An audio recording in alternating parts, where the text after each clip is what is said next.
Saya akan sebutkan misal salah satu contoh kisah.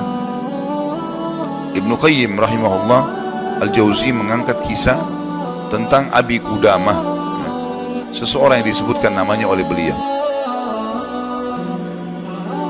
Abi Qudamah, kata Ibnu Jauzi, adalah seseorang yang suka berjihad di zaman dulu, zaman tabi'in, suka berjihad, berperang, dan dia selalu memotivasi orang untuk berjihad.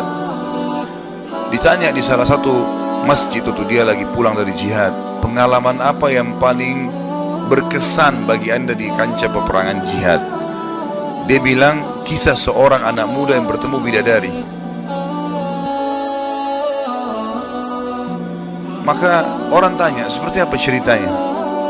Dia bilang, satu waktu saya pulang ke negeri saya, di kotanya. Kemudian saya motivasi orang untuk berperang, berjihad. Sampaikanlah motivasi, ayat-ayat, hadis, kisah-kisah nyata, sampai orang-orang pada termotivasi untuk berjihad. Dia bilang, setelah selesai saya pulang, besok saya ingin bentuk pasukan, bergabung dengan pasukan muslimin untuk berjihad. Waktu saya pulang ke rumah, dia bilang tiba-tiba ada suara perempuan depan pintu memanggil, wahai Abi Qudamah, Abi Qudamah. Dia bilang, saya baca, a'udzubillahi minasyaitonirrajim, jangan sampai ini godaan syaitan. Perempuan malam-malam memanggil-manggil depan rumah. Dia nggak bilang, saya nggak mau buka pintu. Terdengar lagi suara kedua kali, Abi Qudamah, Abi Qudamah, buka pintu. Suara perempuan. Dia bilang, a'udzubillahi minasyaitonirrajim, saya nggak mau buka ini, takut jadi fitnah, gitu kan. Terus perempuan itu rupanya nyaut depan pintu. Dia bilang, wahai Abi Qudamah, bukankah anda yang memotivasi kami berjihad? Dan saya terpengaruh dengan itu. Saya ingin menyumbang sesuatu. Bukalah pintunya. Dia bilang, saya dengar orang ini mau nyumbang hubungan dengan jihad, saya buka pintu. Perempuan itu rupanya bercadar. Dia bilang, pada saat saya buka pintu dan di hadapan saya tahu kalau orang ini kalau tidak pakai cadar, luar biasa Allah berikan kelebihan fisiknya. Terlihat wanita ini punya kecantikan, tapi dia tutup auratnya. Lalu saya alihkan pandangan saya dan saya katakan, apa yang akan engkau sumbang, ibu? Dia bilang, sesuatu yang paling indah dari tubuh saya, hai Abi Qudamah, adalah rambut saya. Saya memiliki rambut yang sangat bagus dan panjang. Maka saya sudah memotongnya dan saya sudah membentuknya supaya menjadi tali kekangan kuda. Maka saya minta agar rambut saya ini engkau jadikan tali kekangan kudamu, agar minimal rambutku ikut berperang. Abi Qudamah bilang, saya heran dengan imannya ibu ini, luar biasa ini. Gak pernah ada orang terfikir seperti itu. Rambutnya panjang, lebat, tebal, dipotong, lalu dibuat sedemikian rupa sehingga bisa menjadi tali kekangan kuda. Jadi, pakailah ini Abi Qudamah. Abi Qudamah bilang, baiklah, diambil. Pada saat sudah diambil, Abi Qudamah mau tutup itu, dia bilang, sebentar, masih ada satu lagi Abi Qudamah. Dia bilang apa? Suami saya mati syahid, dan semoga Allah terima, semoga juga kami disatukan di surga. Dan dia mewariskan seorang anak laki-laki yang mirip seperti dia, maksudnya keimanannya, fisiknya, segala macam. Saya harap anda tidak menolak anak saya besok ikut berjihad. Kata Abi Qudamah, baiklah. Tutup pintu. Besok pagi habis sholat subuh, habis syuruk, menjelang duha, berkumpullah orang-orang yang mau ikut jihad untuk bergabung dengan pasukan muslimin. Setelah Abi Qudamah bilang, saya motivasi mereka, datanglah seseorang dari belakang saya berteriak, Abi Qudamah, Abi Qudamah. Suara seorang laki-laki. Dia bilang, saya balik ke belakang. Waktu saya balik, saya seperti melihat matahari. Artinya ada seorang laki-laki putih, tinggi, gagah, rambutnya indah, fisiknya kekar di atas kuda. Dia bilang, saya sendiri kagum melihat orang ini. Luar biasa secara fisik, membuat orang sudah kagum. Dia bilang, terus dia bilang, ayah Abi Qudamah, saya anaknya ibu semalam yang memberikan rambut kepada anda, dan saya siap untuk ikut berperang, dan wasiat ibu saya agar saya jangan pulang, suruh mati syahid. Tapi Qudamah, saya kagum melihat lagi anak ini, sudah kagum melihat ibunya, kagum melihat anaknya, bagaimana keyakinan mereka berdua tentang janji Allah, dan hidupnya di situ sudah. Lingkup hidupnya itu adalah yang dijanjikan oleh Allah dan Rasulnya. Udah, Allah bilang dapat ini, ya sudah, dia yakinkan iya. Sholat dapat ini, puasa dapat ini, jihad dapat ini. Yakin, tidak ada keraguan. Hidupnya terbentuk di situ, itu yang dijalani sama dia. Dia yakin meninggalkan juga dosa, ini adalah pintu yang baik. Kalau dia buat, dia akan jauh dari Allah. Maka dia berada di lingkup itu, kendaraan itulah. Kata Abi Qudamah, baiklah anak muda, kau masih muda, gitu ya. saya akan letakkan kamu di bagian belakang pasukan. Anak muda itu diam. Dia bilang, Abi Qudamah bilang, ini saya tentu simpulkan ceritanya ya, karena saya tidak hafal secara lafaz letter-letter tentang kisah, tapi saya datangkan poinnya gitu. Kata Abi Qudamah, waktu perang lagi berkecamuk, tiba-tiba anak muda ini sudah ada di depan. Lalu saya lihat dia, dan memang di pikiran saya dia bilang cuma anak muda itu saja.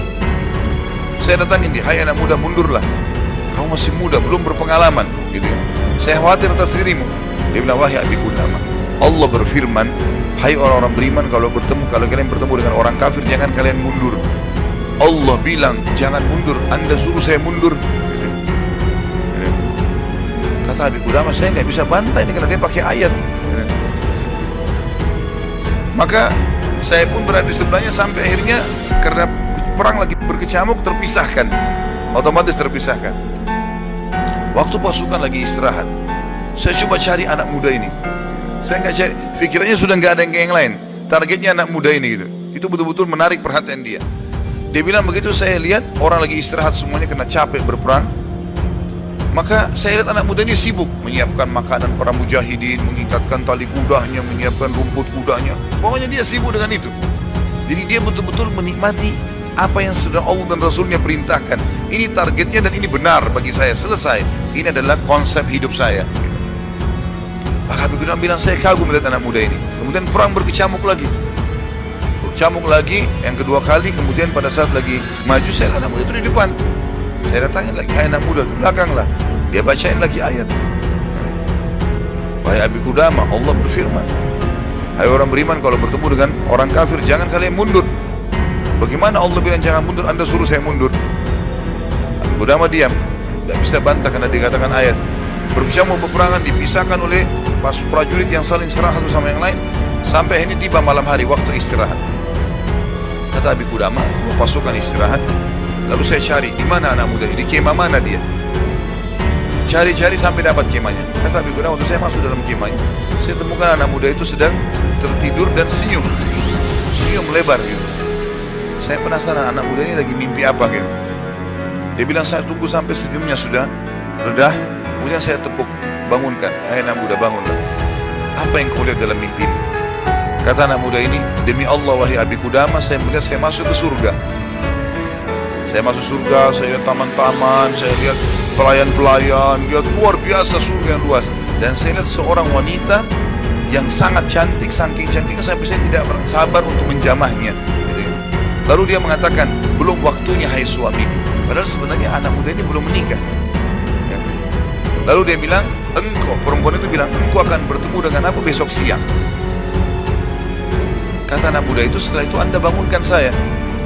Dan saya berharap Allah membuat saya mati syahid besok untuk mendapatkan apa yang Allah janjikan. Yang jelas, kata Abi Qudamah, saya kagum. Artinya Abi Qudamah pun sekian tahun berjihad belum pernah mimpi seperti ini gitu kan?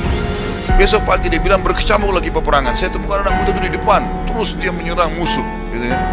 Sampai akhirnya peperangan selesai dan sudah menang muslimin, korban banyak di musuh dan di orang muslim. Anak Abi Qudamah bilang, target saya mengejar mana, cari anak muda ini, terbunuhkah atau belum terbunuhkah, dicari. Dia bilang, saya cari di jenazah prajurit muslim yang disusun, ternyata ada bergeletakan, saya temukan ada anak muda itu penuh dengan darah ya, tapi masih hidup. Dan dia lihat, waktu saya datang, dia dengan senyum mengatakan, Abi Qudamah, kesinilah, dalam kondisi lagi luka-luka ini, berdarah-darah gitu ya. Kata Abi Qudamah, saya pun datang, apa beritamu hai anak muda? Dia bilang, hai Abi Qudamah, kalau kau pulang nanti ke kampung kita, ke negeri kita, sampaikan ke ibu saya salam dan bilang impian beliau sudah terkabulkan. Artinya saya akan menyusul ayah saya mati syahid. Lalu pesannya ini luar biasa. Dia bilang, wahai Abi Qudamah, apa kau ingat kisah tadi malam bidadari dalam mimpi saya? Kata Abi Qudamah, iya. Sekarang ada di sebelah saya, sedang senyum dan menunggu ruh saya keluar, lalu dia akan membawa saya ke surga. Lalu kata Abi Qudamah, orang itu pun meninggal dunia dalam kondisi dia tersenyum gitu kan. Maka Abi Qudamah bilang, saya menangis, dia bisa menahan melihat luar biasanya, ibunya luar biasa, anak muda ini luar biasa, 17 tahun punya kelebihan fisik yang mungkin tadi saya bilang kebanyakan kita di Indonesia dihabiskan pada hal yang foya-foya, coba-coba kemaksiatan, ini semua omong kosong nih dari syaitan, bukan begitu. Anak muda ini dididik oleh ibunya untuk targetnya surga. Bagaimana berperang mati syahid, seperti itulah. Kata Abi Qudamah, saya pun mengukurnya. Waktu kami pulang ke negeri kami, target saya ke rumah ibunya, bukan ke rumah saya lagi. Orang semua pada pulang ke rumahnya, ketemu keluarganya. Dia bilang, saya cari ibunya anak muda itu. Begitu dapat rumahnya, saya ketuk pintu, dibuka. Ibu itu buka. Ibu itu begitu lihat saya, tahu Abi Qudamah. Dia bilang, wahai Abi Qudamah, apa kau datang berbelas sungkawa atau kau datang untuk membawa berita gembira? Kata ya Abi Qudamah, apa maksud anda ibu? Dia bilang, kalau anda pulang mengatakan anak saya ikut pulang bersama anda, berarti itu belas sungkawa. Saya nggak mau anak saya pulang, mau mati syahid. Tapi kalau anda bilang anak saya mati syahid, berarti itu berita gembira.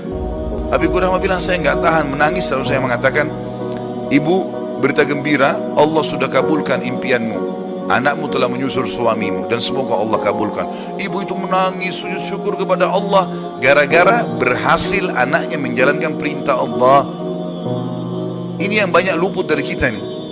Kita malah bangga kalau anak kita yang cantik keluar dengan telanjang sana sini, terbuka auratnya, atau mungkin meninggalkan pesantren dan sekolah di sekolah yang tidak ada pendidikan agamanya, atau keluar ke negara-negara kafir yang akhirnya mereka terdidik dengan hal-hal yang tidak baik, hanya karena bangga dengan urusan dunia, bukan bangga dengan urusan akhiratnya. Padahal itu tanggung jawab kita, gitu kan? Jadi teman-teman sekalian, menanamkan muraqabah, yakin kalau Allah mengawasinya, yakin akan janji Allah terhadap ibadah yang dia kerjakan, yakin ancaman Allah kalau dia melanggar. Maka ini poin yang sangat penting, ini yang sedang kita bahas. Masalah bagaimana dia mendidik jiwanya dalam masalah muraqabah.